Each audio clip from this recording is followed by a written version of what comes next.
Tonight, we're in Sark, where 68 men left the island to fight. 18 never returned, while many more were injured. And of course, it had a huge impact on a population of just around 500.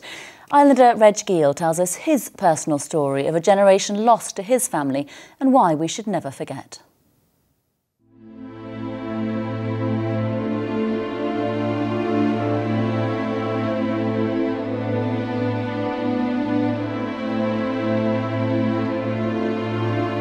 I'm Reg Guille. I was a Lieutenant Colonel in the Royal Artillery and I served 40 years in the British Army. My family would have been typical of many Sark families. 8 or 9 brothers, cousins, and they all went off, and a lot of them, like my family, didn't come back. Well, 8 of the Guille men went to war, of which 2 were my great uncles, and of those 8, 5 did not return. Both my great uncles did. Philip Guille survived the war, and Peter Nicol Guille survived the war. I've got a photograph here of Charles Hewlin.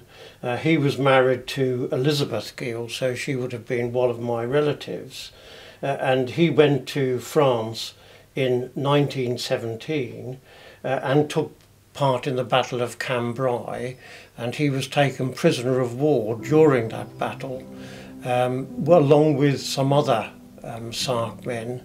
In total, 5 Sark men were taken prisoners of war, not all at the same time, and they all ended up in Minden in Germany. And he returned back to Sark in late 1918, having been freed after the armistice. Over 60% of the adult male population served in the forces or the merchant navy during the war, of which 68 men actually fought in the war in one way or another, from the Royal Navy to the Army to the Royal Flying Corps to the merchant navy, and of those 68, 18 did not come back. It had a tremendous impact on the community because 68 men of working age being taken out of a population of about 550 was an enormous amount. The men went through 2 horrendous battles at Cambrai and Passchendaele. A lot of men were wounded, but there must have been people who suffered mentally as well as physically. We had 18 killed, but there are a lot of men wounded more than once at different battles.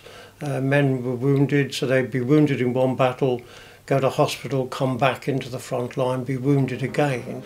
And there's one man who came back who had such bad trench foot that eventually the circulation stopped and he died of gangrene. And that was down to the war. Many years later, but the war was the cause of his death. We should remember the bravery of the men who were prepared to leave behind brothers, sisters, wives, children, mothers and fathers, and go to do their duty.